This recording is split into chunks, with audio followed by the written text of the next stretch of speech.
नमस्कार. आरोग्यशाहीमध्ये मी वैद्य नमिता आणि मी वैद्य भाग्यश्री आपलं स्वागत करतो. आरोग्यशाहीचा तसाच आहाराचाही. आरोग्याप्रती जागरूक असणाऱ्या कोणत्याही व्यक्तीच्या मनात येणारा एक प्रश्न म्हणजे स्वयंपाक करताना फोडणीसाठी काय वापरावं.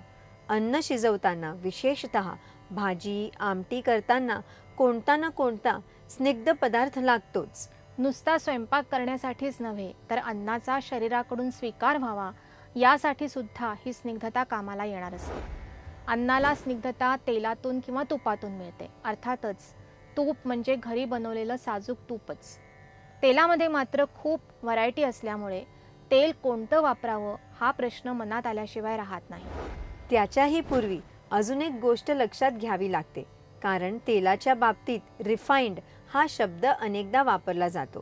तेल चांगलं दिसावं, गंधरहित व्हावं यासाठी रासायनिक प्रक्रिया केलेलं तेल म्हणजे रिफाइंड तेल. मात्र ही रासायनिक द्रव्य शरीरासाठी हानिकारक ठरू शकतात. बरोबरीने या प्रक्रियेमध्ये तेलातील आवश्यक चांगली तत्व नष्ट होत असतात. शिवाय असं तेल गंधरहित असल्यामुळे अधिक प्रमाणात वापरलं जातं.